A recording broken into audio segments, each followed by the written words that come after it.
शब्दों पर ध्यान दीजिएगा थोड़ा। समय राम को भी नहीं छोड़ा, गर्भ जो था रावण का तोड़ा, गर्भ जो था।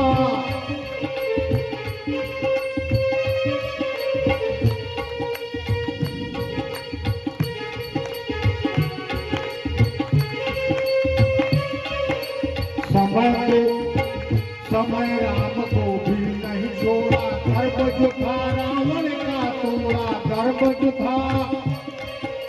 महावीर बन के रणबंका,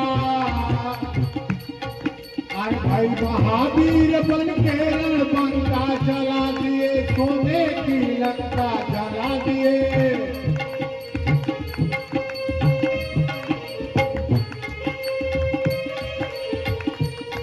तो पढ़ के समय की रेखा देखो,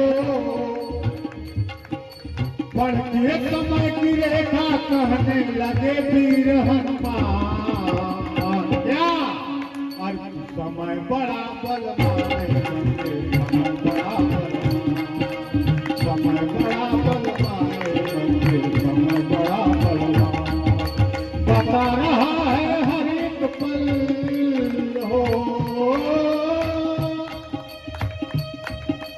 बता रहा है हर एक पल दुनिया में वेद पुराण।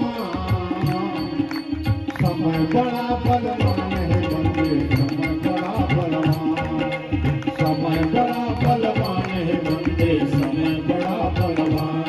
अब देखिए लास्ट पंक्ति बात है। बनी जो राजा वो के राजा, समय ने सबका बजाया बाजा, समय ने सबका बजाया।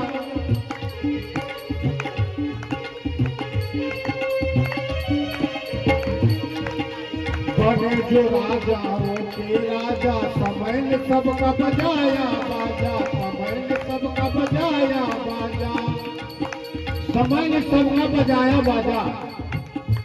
कहने का मतलब कि जो आज राजा हैं उनको कल भिखारी होना पड़ेगा, एक तय है। और अगर जो कल भिखारी हैं उनको आज राजा होना पड़ेगा, ये शास्त्र की बात है। इसीलिए लेखक ने लिखा है, बन जो राजा वो के राजा, समय ने सबका बजाया बाजा, समय ने सबका बजाया। समय से एक न चली किसी की, समय से एक न चली किसी की, भक्तों का लगली न किसी की, भक्तों का लगली न किसी की। समय का खेल निराला है सरगम, समय का खेल निराला है सरगम, जाने कब महान। और समय का खेल निराला है सरगम, जाने कब महान। क्या समय बड़ा बलवान है, समय बड़ा बलवान, समय बड़ा बलवान।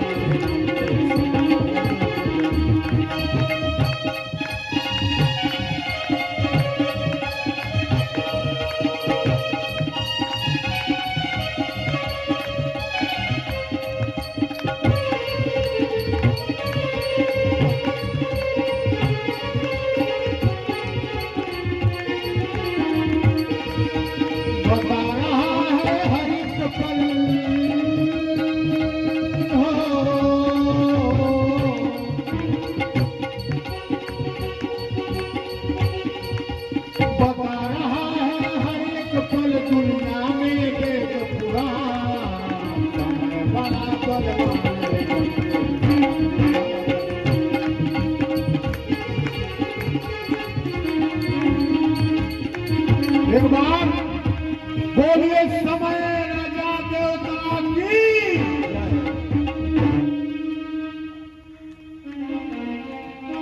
बढ़िया नए देवता ला दिए भैया। कल किसी भक्त ने वामन देवता को एक चिट्ठी दी थी, उसमें लिखा था बैंगन, टमाटर, आलू और भिंडी, क्या क्या उसमें एक लिस्ट जो है वामन देवता को पकड़ा दिया। ठीक है, हो सकता है गलती से किसी ने डाल दिया, तो समय देवता भी आ गए। समय का सदुपयोग करने के लिए ही भगवान का नाम है। अन्य लोगों का वर्णन श्री सुखदेव जी महाराज ने किया, बताया कि अतल, वितल, सुतल, तलातल, महातल, रसातल और पाताल, ये 7 लोक पृथ्वी के नीचे हैं। इसके विपरीत ऊपर की ओर जाएं तो भूः, भुवः, स्वः, महा, जन और तप, सत्य आदि 7 लोक हैं। नीचे से ऊपर इस पूर्ण ब्रह्मांड की दूरी 50 करोड़ योजन की है। परीक्षित के प्रश्न करने पर श्री सुखदेव जी महाराज ने नरक का वर्णन किया। पृथ्वी से 99,000 योजन नीचे यमराज की संयमनीपुरी है। तामिस्त्र, अंधतामिस्त्र, रौरव, महारौरव, कुंभीपाक, कालसूत्र, असिपयन, सुकरमुख, अंधकूप, कृपिभोजन, छंदस, तप्तसूर्मी, इस प्रकार 28 नरकों का वर्णन किया है। तो किस पाप कर्म से किस नरक में कौन सी यातना दी जाती है, ये बताने लग गए विस्तार पूर्वक। यत्र यस्तु परिवित्ता त्यकलत्राण्यपहरति सहि कालपाशबद्धो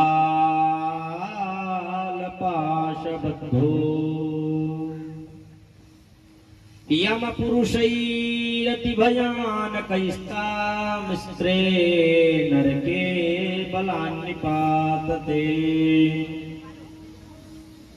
जो प्राणी पर संपदा का हरण कर लेता है, पर स्त्री का हरण कर लेता है, बच्चों का हरण कर लेता है, यमदूत उसे तामिस्त्र नामक नरक में ले जाकर के पटक देते हैं। इस नरक की भूमि ताम्र के समान आग में तपी हुई लाल होती है। उस अग्नि संतप्त भूमि पर जीव भयंकर कष्ट पाता है। जो जीवों को काट करके मांस का भक्षण करते हैं, उन्हें कुंभीपाक नामक नरक में ले जाते हैं। वहां पर खौलते हुए तेल की कढ़ाई में फेंक दिया जाता है। जो घर आए हुए अतिथियों का अपमान करता है, क्रोध की निगाह से देखता है, वह वज्रतुंड नामक नरक में जाकर के गिरता है। वहां क्या होता है, उस जीव की आंखें गीध नोच लेते हैं। इस प्रकार भयंकर नरक का वर्णन करने लग गए। आजकल लोग क्या करते हैं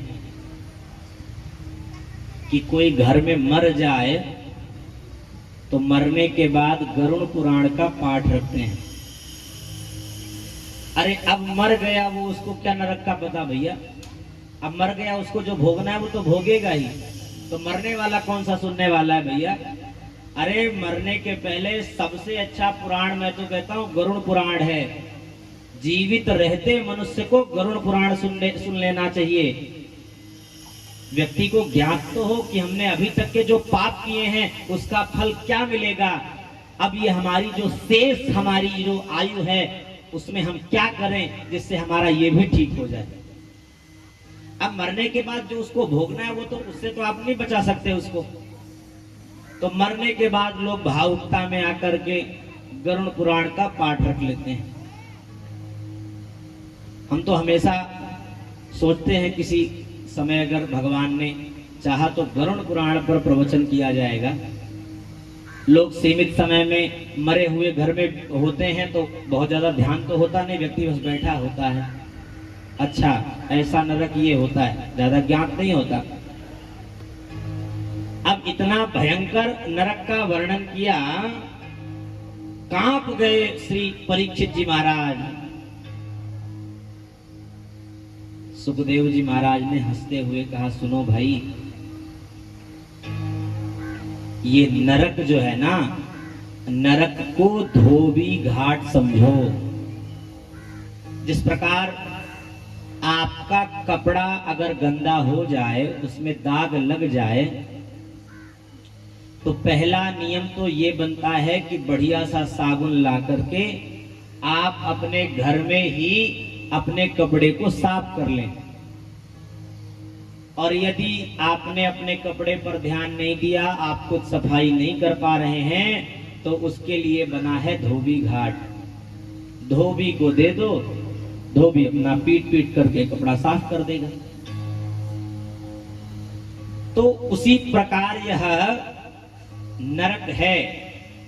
पहली बात तो ये कि भगवान के नाम से केचित् केवलया भक्त्या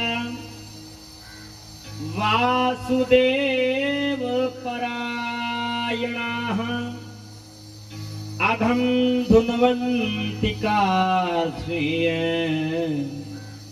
निहारम् इव भास्करः। सुनो, तुमको हम बढ़िया साबुन बता रहे हैं, नोट कर लो और उसी साबुन को लेकर के सफाई कर लो। परीक्षित जी ने कहा, बताइए। उन्होंने कहा, भगवान वासुदेव का नाम लो, इससे अच्छा साबुन और कुछ भी नहीं है। ये सभी मलों को, सभी गंदगियों को ये समाप्त कर देगा। नाम का इतना प्रभाव है प्रभु। सुखदेव जी ने कहा, हाँ। परीक्षित ने कहा, कोई ऐसा व्यक्ति हो बताइए जो नाम के प्रभाव से तर गया हो। तुरंत सुखदेव जी महाराज को स्मरण आ गया, बताने लग गए कि भाई, एक ब्राह्मण बालक थे, बालक क्या कहें, पुरुष थे, ब्राह्मण कुल में थे, खूब संध्या पूजन वंदन सब करते थे, वेद आदि में बड़ी निष्ठा थी। एक बार उनसे एक भूल हो गई, जंगल में गए समिधा बीनने के लिए। समिधा कहते हैं लकड़ी को।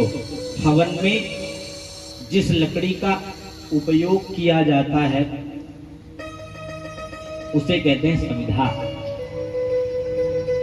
समिधा बीनने के लिए गए और उन्होंने वहीं पर एक वेश्या को रत देख लिया, वृत्ति बदल गई। अब वृत्ति ऐसी बदली कि उसी वेश्या के साथ वो रहने लग गए। कालांतर में उस वेश्या के पुत्र हुए। इनके अंदर अब वेश्या के पास रहते हैं तो राक्षसी वृत्ति इनके अंदर आ गई। एक दिन कुछ महात्मा भिक्षा मांग रहे थे तो किसी पड़ोसी ने झूठ ही बोल करके कि जाओ जाओ उस घर में चले जाओ, सब कुछ वहां मिलेगा। वहां गए तो उन लोगों को पता नहीं था कि ये वेश्या का घर है। पहुंचने पर उन सबने स्वागत किया। उसने बढ़िया दिव्य प्रसाद बनाया। प्रसाद पाते ही उनको कुछ ऐसा अनुभव होने लग गया कि ये घर ठीक नहीं है। और ध्यान लगाया, समझ में आ गया कि वेश्या का घर है। तुरंत महात्माओं ने पूछा तो उस वेश्या ने बताया, हाँ प्रभु, अब हम कल्याण अपना चाहते हैं, उसके लिए बताइए हम क्या करें। उन्होंने कहा, तुम्हारे गर्भ में वर्तमान में जो बालक है उसके जन्म होते ही उसका नाम नारायण रख देना।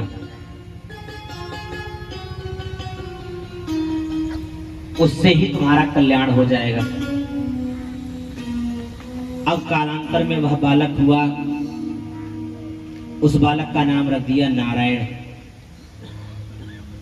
अब अजामिल को भूख लगे तब भी बुलाए, बेटा नारायण हमको प्रसाद लाओ, भोजन लाओ, बेटा नारायण आओ मेरे साथ खाना खा लो, बेटा नारायण पानी लाओ। दिन भर नारायण नारायण नारायण नारायण, दिन भर नाम लेता रहा। एक दिन ऐसा काल आया कि उसका शरीर छूटने वाला था। शरीर छूटने लग गया, यम के दूत आ गए। अब इन काले काले यमदूतों को देख करके घबरा गया, चिल्लाने लग गया, नारायण बेटा बचाओ, नारायण बेटा बचाओ, नारायण बेटा बचाओ। अब ये शब्द जो है भगवान नारायण के पार्षदों ने सुना। दौड़ करके नारायण पार्षद आए हैं। यमदूतों ने पूछा कौन हो भाई तुम? उन्होंने कहा हम नारायण के पार्षद हैं। अच्छा तुम लोग बताओ कौन हो? बोले हम यम के पार्षद हैं, यमदूत हैं। बोले यहाँ तुम क्या करने के लिए आए हो? उन्होंने कहा इसका काल पूरा हो गया, इसको ले जाने आए हैं। बोले तुम में ये क्षमता कैसे हो गई कि तुम इनको लेने आए हो? इसने नारायण नाम पुकारा, तुमको ध्यान नहीं है कि ये हमारे आराध्य का नाम नारायण है, और इसने नारायण स्मरण किया और तुम सब इनको लेने के लिए चले आए। उन्होंने कहा प्रभु पहले ध्यान पूर्वक सुनो तो, ये आपके नारायण का नाम इसने नहीं लिया, इसने अपने पुत्र का नाम नारायण लिया। नारायण भगवान के पार्षदों ने कहा सुनो भाई, इसके बेटे का नाम नारायण 2-4 साल पहले हुआ होगा, 50 साल पहले हुआ होगा, लेकिन हमारे नारायण आदि पुरुष हैं, इनका नाम ही नारायण है। तो बताओ वो नाम मान्य है या ये नाम मान्य है? अंत में मार करके डांट करके यमदूतों को भगा दिया। देवताओं जो देवदूत थे वो भी छोड़ करके चले गए। अजामिल ने विचार किया कि मैंने तो अपने बेटे का नाम जब लिया, झूठा नाम लेने पर जब ये गति हो गई, तो वास्तविक अगर भगवान का मैंने नाम ले लिया तब तो कल्याण हो जाएगा। कालांतर में हरिद्वार में जाकर के उसने भगवान का भजन किया और उसका शरीर छूट गया। ये नाम की महिमा है। भाय भाय अनख आलस हूँ, भाय भाय अनख आलस हूँ, नाम जपत मंगल दिसिदस हूँ। भाय भाय अनख आलस हूँ, नाम जपत मंगल दिसिदस हूँ। सुनिए, भाव से जपिए, चाहे कुभाव से जपिए, भगवान का नाम अवश्य भजिए। देखिए नाम में वो क्षमता है, वस्तु स्थिति ज्ञान की अपेक्षा नहीं रखती। निर्वस्त्र तार है जिसमें करंट होता है। अब बालक को ये ज्ञान हो अथवा ना हो कि इसको करंट, इसको पकड़ने से हम मर भी सकते हैं, करंट लग भी सकता है। अब उस बालक को, उस व्यक्ति को ज्ञान हो अथवा ना हो, अगर उसने तार पकड़ लिया तो उसे करंट लगेगा, मरना भी पड़ सकता है। आग का ज्ञान आपको हो अथवा ना हो, अगर आप आग में हाथ डालेंगे तो आपको आग जलाए बिना नहीं छोड़ेगी। उसी प्रकार भगवान का नाम है। आपने भाव से जपा कि अब आपको भाव से जपा। वो भगवान का नाम तारक है, भगवान का नाम मारक नहीं है। तो हो गए भव से पार लेकर नाम तेरा, हो गए भव से पार लेकर नाम तेरा, हो गए भव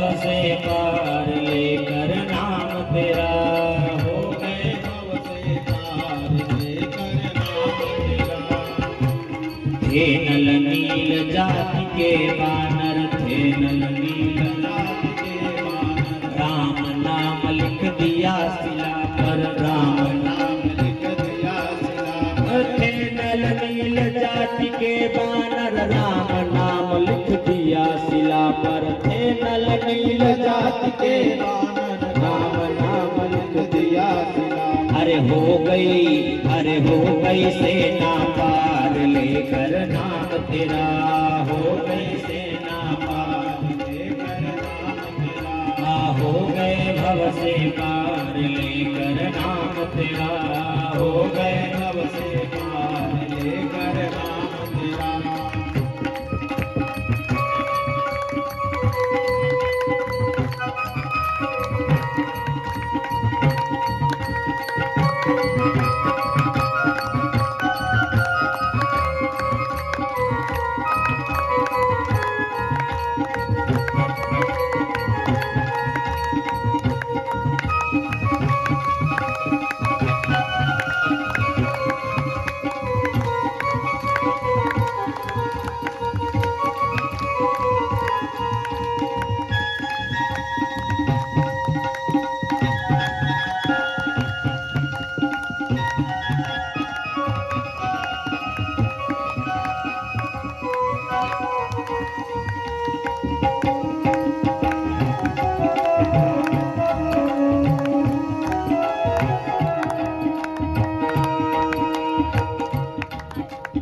गज ने आधा नाम पुकारा, गज ने आधा नाम पुकारा, गज ने आधा नाम पुकारा, गज ने आधा नाम पुकारा। गरुड़ छोड़ कर उसे उबारा, गरुड़ छोड़ कर उसे उबारा। गज ने आधा नाम पुकारा, गरुड़ छोड़ कर उसे उबारा। गज ने आधा नाम पुकारा, गरुड़ छोड़ कर उसे उबारा। किया ग्रह संहार लेकर नाम तेरा, किया ग्रह संहार लेकर नाम तेरा। हो गए भव से पार लेकर नाम तेरा, हो गए भव से पार लेकर नाम तेरा। हो गए भव से पार लेकर नाम तेरा, हो गए भव से पार लेकर नाम तेरा। जिनको स्वयं तार नहीं पाए, जिनको स्वयं तार नहीं पाए, जिनको स्वयं तार नहीं पाए, जिनको स्वयं तार नहीं पाए। नाम लिए तो मुक्ति पाए, नाम लिए तो मुक्ति पाए। जिनको स्वयं तार नहीं पाए, जिनको स्वयं तार नहीं पाए। विष अमृत को पिए पाए, विष अमृत को पिए महिमा नाम अपार लेकर नाम तेरा, महिमा नाम अपार लेकर नाम तेरा। महिमा नाम अपार लेकर नाम तेरा, महिमा नाम अपार लेकर नाम तेरा। अरे हो गए भव से पार लेकर नाम तेरा, हो गए भव से पार लेकर नाम तेरा। मीरा गिरधर नाम पुकारी, मीरा गिरधर नाम पुकारी, मीरा गिरधर नाम पुकारी, मीरा गिरधर नाम पुकारी। विष अमृत कर दिया मुरारी, विष अमृत कर दिया मुरारी। मीरा गिरधर नाम पुकारी, मीरा गिरधर नाम पुकारी। विष अमृत कर दिया मुरारी, विष अमृत कर दिया।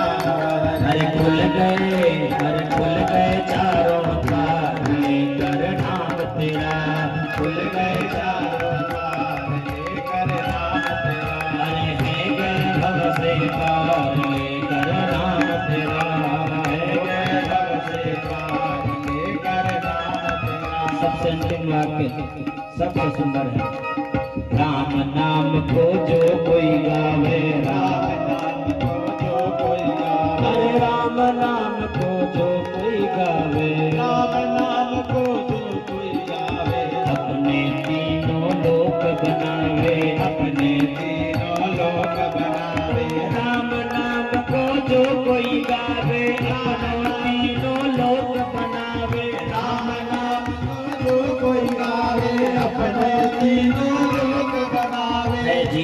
का ये सार लेकर नाम तेरा है, जीवन का ये सार लेकर नाम तेरा है, गए भव से पार लेकर नाम तेरा है, भव से पार लेकर नाम तेरा, अरे है गए भव से पार लेकर नाम तेरा है, गए भव से पार लेकर नाम तेरा, अरे है गए भव से पार लेकर नाम तेरा है, गए भव से पार लेकर नाम तेरा।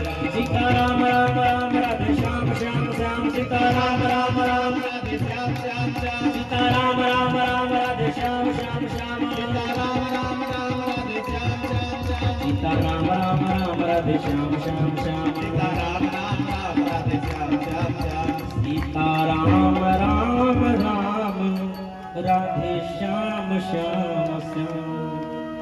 मैं ऐसे गीत गाता हूँ क्या कि आप लोगों को समझ में नहीं आता, तो सभी लोग दोहराया करिए। मैं तो इसीलिए बड़े शालीनता से प्रयोग करता हूँ, सभी को समझ में आ जाए। देखिए भगवान, अरे बोल दूंगा तो बिल्कुल बंद कर देंगे। अरे तो इसलिए देखिए भगवान का नाम सब लोगों को लेना है, सबका कल्याण होगा। ताली बजाएं ना बजाएं कोई फर्क नहीं पड़ता है। आंतरिक भाव आपका जब स्वयं प्रकट हो जाए, मैं लाख बार कहूं, मेरी बात बिल्कुल भी मत मानना। आप अपने कल्याण की भावना से अगर आपको ठीक लगे तो आप बजाओ, न ठीक लगे तो बिल्कुल भी मत बजाओ, लेकिन भगवान का नाम अंतर हृदय से जरूर लो, यही जीवन का सार है। अब गुस्सा होकर के यम के दूत यमराज के पास पहुंच गए, सुनो प्रभु ये लो अपना यम पास, आज के बाद तुम्हारी नौकरी नहीं करेंगे। बोले क्या हो गया भैया, आज बहुत ज्यादा भड़क रहे हो। बोले ऐसा है, आपने कहा था कि उस अजामिल को लेकर आना है, हम गए और लेने के लिए पहुंचे तो वहां गोरे गोरे 4-5 आ गए। बोले कौन आ गया? नारायण के दूत आए और हम सबको मार करके भगा दिया। बोले क्यों? बोले उसने नारायण नाम लिया था और उसने अपने बेटे का नाम लिया था, इसलिए वो सब आए। तुरंत मुंह पे हाथ रख दिया, अरे ये नाम मत लो, ये मेरा जो जेल खाना है ना, मेरा ठीक ठाक ये धंधा चल रहा है, तुमने कहीं नारायण नाम चिल्ला के दे दिया तब तो ये सब मुक्त हो जाएंगे। ये जितने भी दुष्ट लोगों को मैंने बंद किया है ना, ये सब भाग जाएंगे, फिर मेरी यहाँ आवश्यकता क्या रह जाएगी। तो बोले अच्छा आज ये बता दीजिए कि किसको लाना है और किसको नहीं लाना। बोले जिह्वा न भक्ति भगवद गुणनामधेयं चेतश्चरा स्मरति चरणारविंदम कृष्णाय नो नमति यच्चिर कदापि तानानय ध्वमसतो कृतविष्णु कृत्यान। देखो उसको लाना है जिसने जीवन भर में अपने जिह्वा से कभी भगवान का नाम न लिया हो, कर्णपुटों से भगवान का नाम न सुना हो, हाथों से तालियां न बजाई हो, उन्हें यमलोक लेकर आना। तो आप लोग अब खुद समझ लो, ताली वाली बजाना हो तो इसलिए सावधानी। किसको लाना है? बोले जो भगवान का नाम लेता हो, अपने मस्तक को भगवान के चरणों में झुकाता हो, अपने मुख से नाम ले, कर्ण से सुने, नेत्रों से भगवान को देखे, उसको यहाँ मत लाना, नहीं तो खतरा हो जाएगा भैया। उसको तो सीधे सीधे नारायण के पास ही जाने देना। कहाँ लगी नाम बड़ाई, कहाँ लगी नाम बड़ाई, राम न सकहीं नाम गुण गाई, राम न सकहीं नाम गुण गाई। नाम का इतना प्रभाव है कि राम जी भी अपने नाम के प्रभाव को नहीं बता सकते। बोले नाम का प्रभाव इतना है कि दुष्ट राक्षस पुत्रों ने भी भगवान का नाम लिया तो भक्तों में सबसे पहले नाम उनका आता है।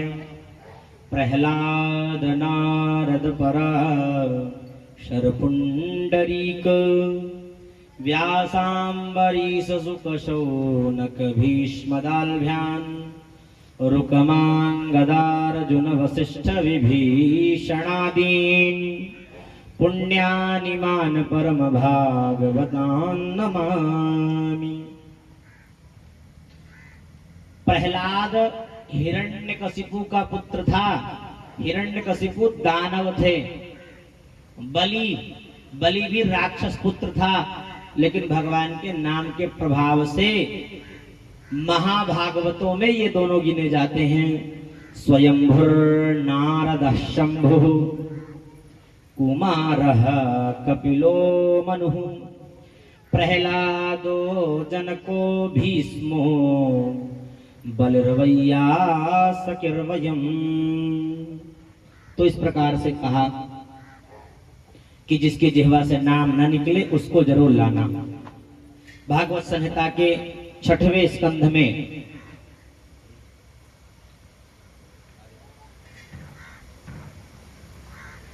भागवत के 6ठे स्कंध का नाम है पोषण।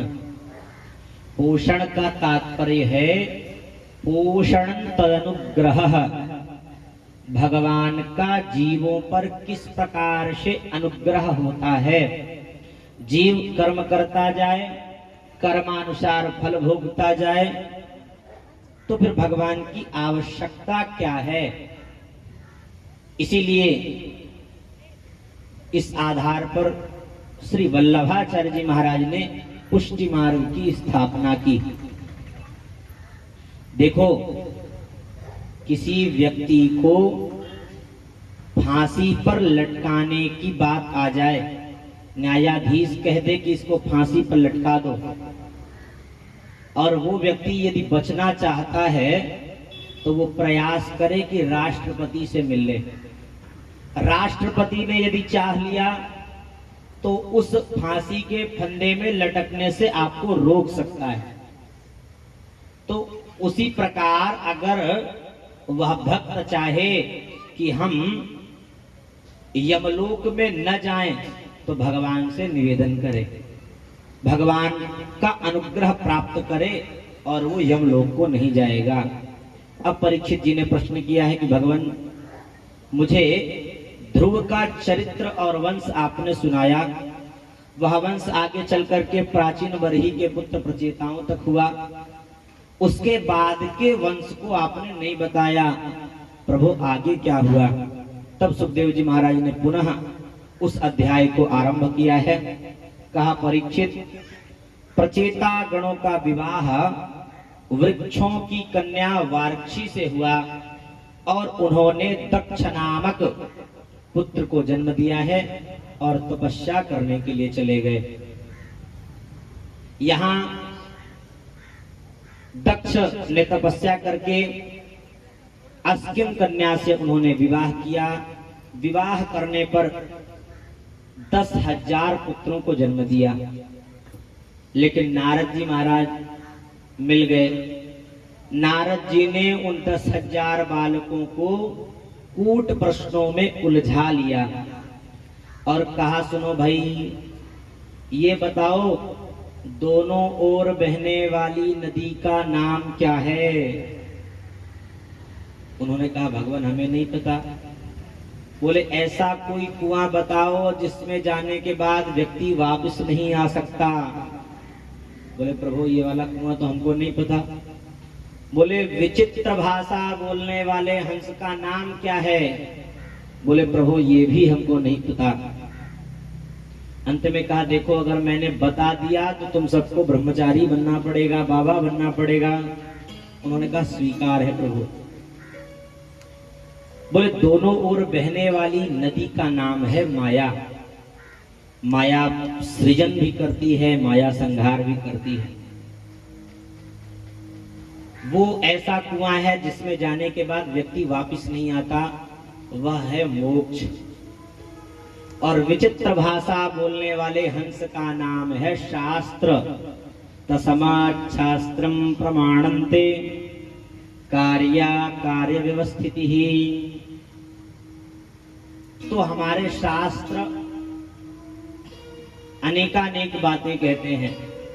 जैसे अश्वत्थामा वाले कार्य में भगवान ने क्या कहा कि देखो भाई, ब्रह्मबंधुर्न हन्तव्य आतताई वधार्हणः। ब्राह्मण कैसा भी निकृष्ट काम कर ले, निकृष्ट कार्य कर ले, उसको कभी मारना नहीं चाहिए। आगे शास्त्र ने यह भी कह दिया, आतताई वधार्हणः। आतताई कोई भी हो, उसको छोड़ना भी मत। तो हमारे शास्त्र बहुत कुछ कहते हैं, समझने की बुद्धि वृत्ति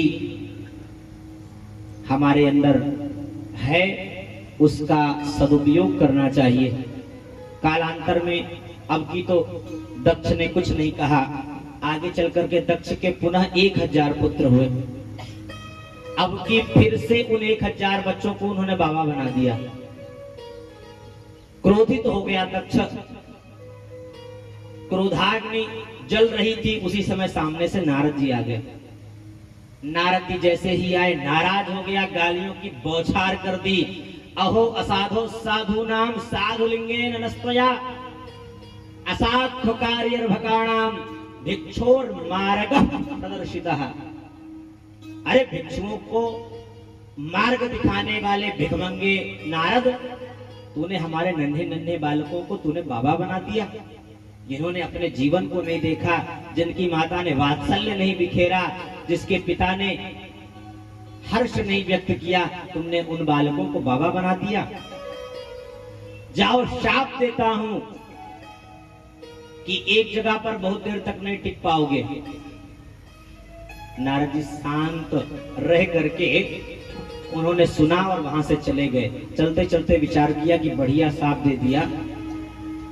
संत को, महात्मा को एक जगह पर बहुत देर तक नहीं टिकना चाहिए।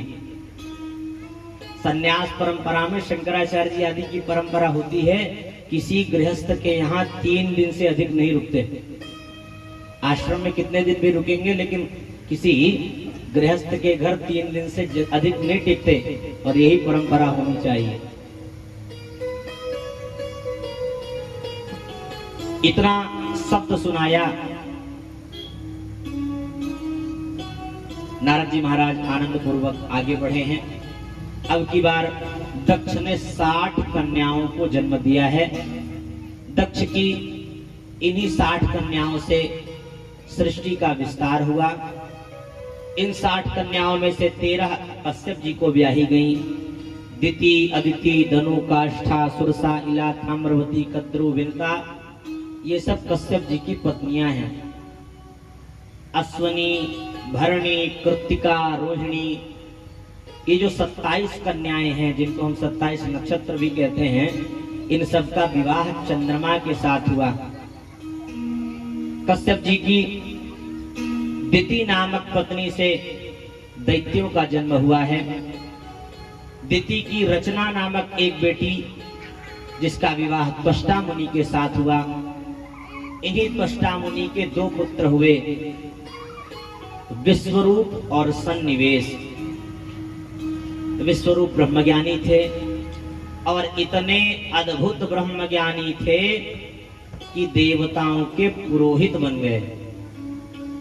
परीक्षित ने कहा कि प्रभु, कैसी बात कर रहे हैं, देवताओं के गुरु तो बृहस्पति जी हैं, तो आपने अभी विश्वरूप कैसे बता दिया?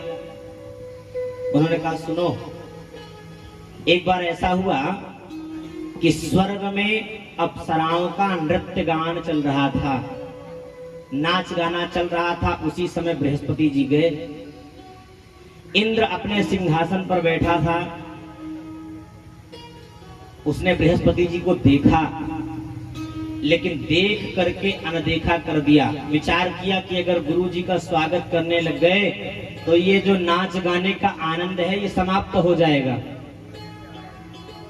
इस दृष्टि से गुरु का सम्मान नहीं किया, गुरु का स्वागत नहीं किया। गुरुजी ने कहा ठीक है बेटा, देख कर अनदेखा कर रहे हो। चेले भी बड़े खतरनाक खतरनाक मिल जाते हैं भैया। एक बार एक महात्मा के पास एक बालक गया और उसने गुरुजी के चरणों में अपना माथा पटके और कहे दीक्षा हमको दे दो। उनका दीक्षा तो मैं किसी को देता नहीं। बोले नहीं दोगे तो यहीं पर सर पटक दूंगा, मर जाऊंगा, लेकिन दीक्षा लेके ही मानूंगा। बहुत विचार करने पर महात्मा ने दीक्षा दे दी। दीक्षा देने पर उस चेले ने कहा गुरुजी आज से तुम हमारे गुरु और हम तुम्हारे चेला, आओ कुछ शास्त्र की बातें हो जाएं। गुरुजी कहा ठीक है, बहुत बढ़िया। गुरुजी ने सोचा हनुमान चालीसा पर बात करें।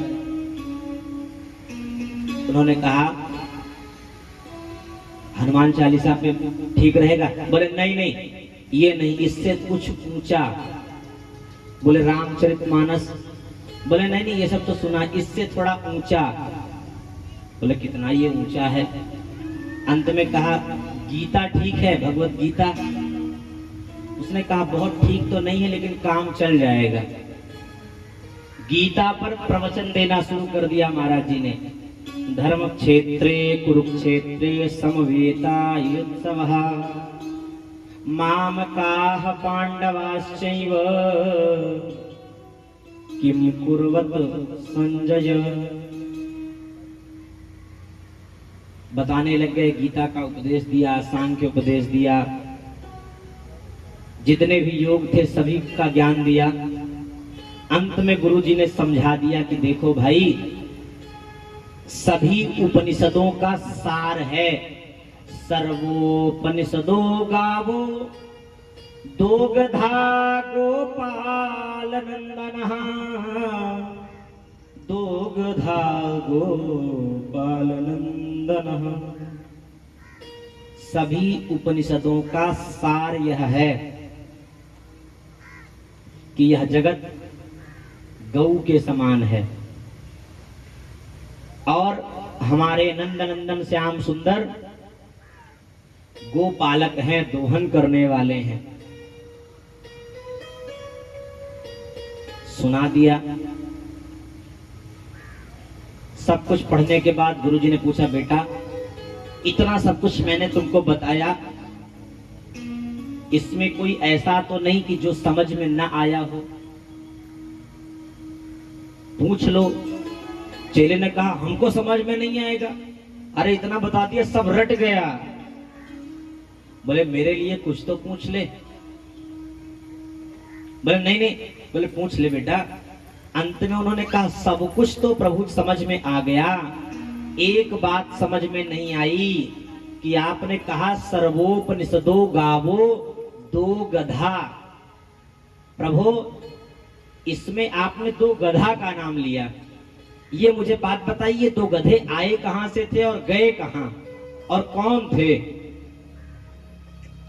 गुरुजी ने सर पे हाथ रखा और कहा भैया एक गधा तू था, एक गधा मैं था, यही सार है। वो गधा मैं पीछे से आया, तू गधा इधर से आया, अब मैं अपनी तरफ जाऊंगा, तू अपने तरफ जाएगा। तो यही वो दोनों गधे थे। व्यक्ति अज्ञानी होते हुए ठीक है, अज्ञानी हो तो ज्ञान युक्त बातें सुनो, न समझ में आवे तो पूछो, लेकिन ऊट पटांग बातें मत पूछो, मत पूछवाओ। लोग परीक्षा लेने के लिए वो हो जाते हैं, उनको पता होता है तो सोचते हैं कि गुरु की परीक्षा ले लो। तो भैया ठीक है, गुरु जो है वो गोविंद के नजदीक है। हाँ, ये अवश्य हो सकता है कि जो गुरु केवल इस दृष्टि से चेले को दीक्षा दे कि हमारा चेला मालदार है, ये हमको रुपया पैसा देगा, मैं उन गुरुओं की बात नहीं कह रहा हूं। वो गुरु तो कहते हैं स्वर्ग जाओ चाहे नरक जाओ, हमसे दीक्षा ले। लेकिन चेले भी खतरनाक होते हैं। मरने के बाद कहते हैं भलो भयो गुरु चल बस्यो, चेलन पड़ गई चैन, और छठे महीना आम तो धोती कपड़ा लेन। तो यहाँ पर बृहस्पति जी नाराज हो गए। नाराज होकर के कहा, बेटा आप चल रहे हैं, ढूंढो मुझे। गुरु जी को ढूंढते रहो। जब नाच गाना समाप्त हुआ तो भैया ये क्या बजा रहे हो यार तो ये सब तो कह दिया कि गुरु जी कहाँ गए। इंद्र ने जब ऐसा कहा, गुरु जी गायब हैं। इंद्र पहुंच गए ब्रह्मा जी के पास। ब्रह्मा जी ने कहा, भाई देखो इस समय आप विश्वरूप को गुरु बनाओ, जब तक आपके गुरु जी नहीं मिलते। विश्वरूप के पास गए। विश्वरूप ने कहा कि देखो भाई, हम तो सिलोंछ वृत्ति करने वाले हम ब्राह्मण हैं। पुरोहित पौरोहित्य कर्म करने वाले का पुण्य क्षीण हो जाता है। दीक्षा जो देते हैं गुरुजी, वो जो पुण्य करते हैं वो शिष्य को भी लगता है। इसलिए अगर मैंने पौरोहित्य कर्म कर दिया तो मेरे पुण्य समाप्त होने लग जाएंगे। और हम तो सिलोंछ वृत्ति वाले हैं। सिलोंछ वृत्ति क्या है? जब हम लोग गेहूं धान आदि की कटाई कर लेते हैं खेत में, तो उसमें दाने गिरे होते हैं। तो हम लोग तो लेकर के गेहूं आदि चले आते हैं, लेकिन जो गिरे होते हैं उसी को जो लोग बिन करके, धुल करके, साफ करके, पिसवा करके उसकी रोटी बनाएं, ये हो गया सिला। माने पत्थर आदि लगे हुए उसको जो बिन ले। और ऊंच क्या है? बोले सेठ जी आदि जो अनाज मंडी में अनाज आदि की जिनके दुकानें हैं, तो अनाज की बोरी दिन में बाहर होती है, रात में अंदर होती है। तो बाहर करने पर जो गेहूं चावल आदि के दाने गिर जाते हैं, उन्हीं को ले करके जो व्यक्ति उसको धुल करके, साफ करके उसका उपयोग करे, उसे कहते हैं ओंछ। तो सिलोंछ वृत्ति से हम अपना जीवन यापन करते हैं। बहुत निवेदन करने पर विश्वरूप जी गुरु बने। कालांतर में विश्वरूप जी ने नारायण कवच का उपदेश इंद्र को किया। एक दिन क्या हुआ, यज्ञ करा रहे थे। यज्ञ तेज तेज आहुति तो देवताओं की दिला रहे हैं, लेकिन धीरे धीरे अपने मामा, राक्षस उनके मामा हैं, तो धीरे धीरे आहुति अपने मामाओं का भी दिला रहे हैं। इंद्र को लगा कि ये गड़बड़ कर रहे हैं, तुरंत उठाया तलवार और विश्वरूप जी के 3 सर थे, तीनों को काट दिया। त्वष्टा मुनि नाराज हो गए। इधर ब्राह्मण थे विश्वरूप जी, उनको मारने पर ब्रह्म हत्या लगी। वही ब्रह्म हत्या को इंद्र ने 4 भागों में विभाजन कर दिया। पहला भाग पृथ्वी को दिया। पृथ्वी में जो ऊसर के रूप में, जिसपे कुछ हो नहीं सकता, पहाड़ पहाड़ जैसे जो बने होते हैं, तो वो ब्रह्म हत्या का पहला भाग है। दूसरा भाग जल को दिया। जल में जो फेन होते हैं वो ब्रह्म हत्या का रूप है। तीसरा भाग स्त्रियों को दिया, जो रज के रूप में स्त्रियों को प्राप्त है, यह भी ब्रह्म हत्या का द्योतक है। चौथा भाग दिया वृक्षों को। वृक्ष में गोंद लगी होती है, आजकल लोग उस गोंद को खा भी लेते हैं, वो ब्रह्म हत्या का वह एक भाग है। तो चारों भाग अलग अलग बांट दिए। कालांतर में त्वष्टा मुनि ने एक यज्ञ किया कि मेरे बेटे को इसने पहले गुरु बनाया और बाद में उनको मार दिया। तो यज्ञ किया। यज्ञ में थोड़ा मंत्र की त्रुटि हो गई, इसीलिए मैं कहता हूं मंत्रों के साथ छेड़खानी बिल्कुल भी ना करें, वो आपको ही घाटा देगा। शास्त्र के अनुसार जिस व्यक्ति को जिसमें अधिकार प्राप्त है उसको करेगा तो उसका रक्षण होगा, पालन होगा। और अयोग्य व्यक्ति अगर उसको करने लग जाता है तो वही मंत्र को प्रभाव डालने लग जाते हैं। लोग कहते हैं मैंने भगवान का ये मंत्र जप लिया, वो मंत्र जप लिया, फायदा नहीं हुआ, ऊपर से नुकसान और हो गया। तो भैया किसके कहने पर तुमने इस मंत्र का जप कर लिया? तो मननात् त्रायते इति मंत्रः, मंत्र जो है वो मनन करने युक्त है। आजकल लोग रिकॉर्डिंग बजाते हैं अपने घर में, गायत्री मंत्र हो गया, द्वादशाक्षर मंत्र हो गया, इसको सुनते हैं। गायत्री मंत्र चिल्ला चिल्ला करके हवन लोग देते हैं, तो उस सबका प्रभाव कहां जाएगा भाई। इंद्र को मारने की दृष्टि से त्वष्टा मुनि ने आज यज्ञ किया। इंद्र शत्रो विवर्धस्व मा चिरं जहि विद्विषम। इसी के फलस्वरूप वृत्रासुर नामक एक बड़ा भारी असुर उत्पन्न हुआ। त्वष्टा ने इंद्रवध का आदेश दिया है। इंद्रवध का आदेश पाकर के वृत्रासुर चल पड़ा। अब तो विश्वरूप को मारा है इंद्र ने, इसलिए क्रोधित होकर के वृत्रासुर मारने के लिए दौड़ पड़ा। सभी देवता भाग गए, दौड़ करके भगवान नारायण के पास पहुंचे। नारायण ने कहा मैं नहीं कुछ करूंगा। तो बोले फिर? बोले जाओ दधीची मुनि की हड्डियों से एक वज्र का निर्माण करो। इस वृत्रासुर को तुम ऐसे मारना चाहो तो नहीं मार सकते, उनकी हड्डियों से जो वज्र तैयार होगा उसी से ये मरेगा। अब क्या था, दधीची मुनि के पास पहुंच गए। दधीची मुनि को प्रणाम किया। आओ आओ देवताओं, क्या बात है, बड़े दिन में आगमन हुआ। देवताओं ने कहा कि प्रभु हम आपकी हड्डियां लेने आए हैं। उन्होंने कहा थोड़ा तो शर्म करो, क्या मांग रहे हो तुमको पता है? सबसे प्रिय व्यक्ति को अपना शरीर होता है, और उन शरीर की हड्डियों को तुमने इतनी साधारणतया ले लिया कि आते ही कह दिया हड्डी दे दो। कैसे दे दूं? उन्होंने कहा देवताओं ने कि हमको भगवान नारायण ने भेजा है।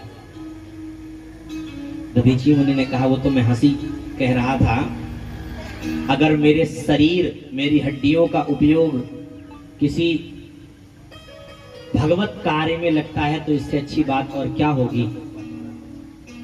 तुरंत अपने शरीर में लेपन किया है